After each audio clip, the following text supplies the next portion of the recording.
Assalamualaikum warahmatullahi wabarakatuh. Selamat pagi, selamat siang, dan selamat malam kapanpun Anda menonton video ini. Selamat datang di webinar perpajakan tarif khusus pajak penghasilan UMKM berdasarkan PP nomor 23 tahun 2018. Perkenalkan, nama saya Faris Ibani Saputra dari kelas 507 D3 Pajak 2018 dengan dosen pengampu Pak Reza Pranata Putra. Webinar ini ditujukan untuk memenuhi ujian tengah semester komunikasi publik. Ya sudah, tidak berlama-lama lagi, selamat menyaksikan. Di sini saya akan membahas tarif khusus pajak penghasilan bagi UMKM berdasarkan Peraturan Pemerintah Republik Indonesia Nomor 23 Tahun 2018 tentang pajak penghasilan atas penghasilan dari usaha yang diterima atau diperoleh dari wajib pajak yang memiliki peredaran bruto tertentu. Sebelum itu, saya ingin mengucapkan terima kasih atas kontribusi Anda bagi negeri melalui pembayaran pajak, karena setiap 1 juta uang pajak kita akan dialokasikan kepada beberapa bidang. Di antaranya adalah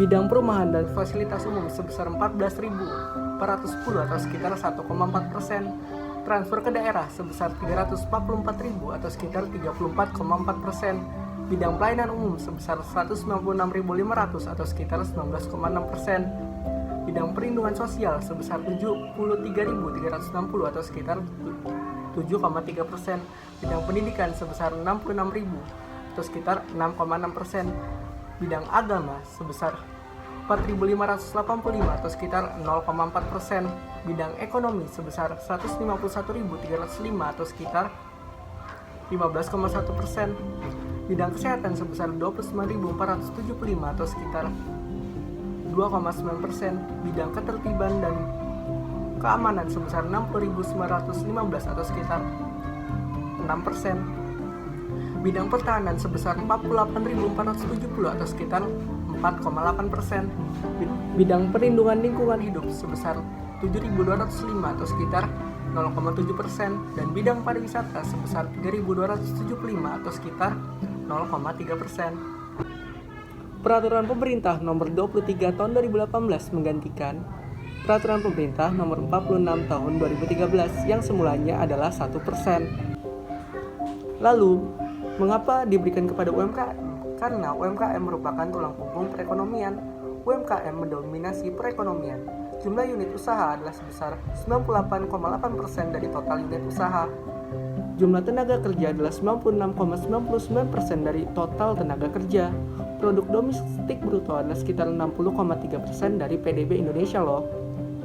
Lalu, berapakah kontribusi penerimaan dari UMKM? Pembayaran PPh UMKM yaitu PPh final pada tahun 2017 berkontribusi sebesar 2,2% terhadap total penerimaan PPh yang dibayar oleh WP, yaitu WP Badan dan juga WPOP. Sebaran pembayaran PPh UMKM tahun 2017 adalah sebagai berikut. Pertama adalah Provinsi DKI Jakarta sebesar 1.500,6 miliar. Yang kedua adalah Jawa Barat sebesar 775,6 miliar. Yang ketiga adalah Jawa Timur sebesar 764,8 miliar. Yang keempat adalah Jawa Tengah sebesar 510,9 miliar. Yang kelima adalah Sumatera Utara sebesar 333,2 miliar. Yang keenam adalah Provinsi Banten sebesar 331,2 miliar. Yang terakhir adalah Provinsi Bali sebesar 198,7 miliar. 7 provinsi ini merupakan kontributor terbesar yang menyumbang 80% dari penerimaan PPh UMKM pada tahun 2017. Selanjutnya kita akan membahas subjek pajak dan objek pajak pelaksanaan PP 23 tahun 2018 ya. Yang pertama adalah subjek pajak yang terdiri dari orang pribadi dan juga badan usaha. Yang pertama adalah orang pribadi dengan jangka waktu 7 tahun. Selanjutnya adalah badan usaha, yaitu yang berbentuk PT dengan jangka waktu 3 tahun. Sedangkan CV, firma, dan koperasi, yaitu dengan jangka waktu 4 tahun. Jangka waktu itu dihitung sejak bagi WP lama adalah tahun pajak PP berlaku. Sedangkan untuk wajib pajak baru adalah tahun pajak terdaftar. Selanjutnya adalah objek pajak pelaksanaan PP 23 tahun 2018. Yang pertama adalah penghasilan dari usaha. Usaha antara lain adalah usaha dagang, industri, dan jasa seperti misalnya toko, kios, los, kelontong, pakaian, elektronik, bengkel, penjahit, warung atau rumah makan, salon, dan usaha-usaha lainnya.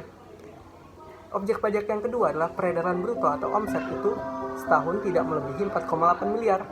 Dan yang terakhir adalah omset itu di total dari seluruh gerai atau outlet, baik pusat maupun cabang. Selanjutnya adalah langkah-langkah pelaksanaan PP 23 tahun 2018. Bagi orang pribadi, itu pertama harus memiliki NPWP. Yang kedua adalah fotokopi KTP dan surat pernyataan bermaterai. Yang terakhir adalah sampaikan ke KPP atau KP2KP yang wilayah kerjanya merupakan tempat tinggal. Sedangkan bagi wajib pajak badan, pertama adalah memiliki NPWP dan fotokopi NPWP salah satu pengurus. Yang kedua adalah akte dokumen pendirian dan fotokopi KTP salah satu pengurus. Dan yang terakhir adalah sampaikan ke KPP atau KP2KP yang wilayah kerjanya merupakan tempat kedudukan. Cara melapor PP 23 tahun 2018 adalah dengan mengisi SPT 1770. Pada lampiran 3, SPT tahunan PPh wajib pajak orang pribadi. Dengan mengisi bagian A nomor 16, yaitu penghasilan lain yang dikenakan pajak final dan atau yang bersifat final. Lalu, kolom di sebelahnya adalah kolom dasar pengenaan pajak atau penghasilan bruto, itu adalah diisi dengan omset setahun. Selanjutnya, kolom PPh terutang diisi sebesar PPh sebesar 0,5% dari omset. Contoh pertama adalah penentuan peredaran bruto. Di sini dijelaskan peredaran bruto Tuan Z pada tahun 2019. Di pasar A, Tuan Z memiliki omset sebesar 3 miliar, di pasar B memiliki omset 1 miliar, dan di pasar C memiliki omset 1 miliar. Tuan Z pada tahun 2020 tidak dapat dikenai pajak penghasilan final karena peredaran bruto Tuan Z dari seluruh tempat usaha pada tahun 2019 itu melebihi 4,8 miliar. Selanjutnya adalah contoh terakhir, yaitu pemotongan atau pemungutan oleh pihak lain. Di sini sebagai contoh antara CVAB dan juga instansi pemerintah. CVAB merupakan rekanan pemerintah yang memenuhi kriteria wajib pajak yang dikenai PP 23. CVAB melakukan penyerahan barang kepada instansi pemerintah pada September 2019. Instansi pemerintah melakukan pembayaran senilai 22 juta rupiah. Instansi pemerintah memotong PPh pasal 4 ayat 2 sebesar 0,5% dikali 22 juta rupiah atau sekitar 110 ribu rupiah. Di sini dalam hal wajib pajak memiliki surat keterangan. CVAB itu wajib mengajukan permohonan surat keterangan ke DJP. Di sini yang bertindak sebagai pemotong adalah bendahara pemerintah. Maka pemotong itu wajib memotong PPh sebesar 0,5% dari penjualan. Sekian untuk menutup presentasi pada kali ini. Nah, pada penutup ini ada quotes yang spesial nih dari Ibu Menteri Keuangan kita, yaitu Ibu Sri Mulyani Indrawati, yaitu jangan pernah lelah untuk cintai negeri ini. Kenapa? Karena dengan membayar pajak kita telah ikut berkontribusi untuk membangun negara, karena pajak kita untuk kita. Terima kasih yang telah menonton video ini sampai habis. Semoga ilmu yang saya dapat berikan dapat bermanfaat, terutama bagi para pelaku UMKM yang dapat melaporkan pajaknya. Sekian informasi yang bisa saya sampaikan, kurang lebihnya mohon maaf. Wassalamualaikum warahmatullahi wabarakatuh.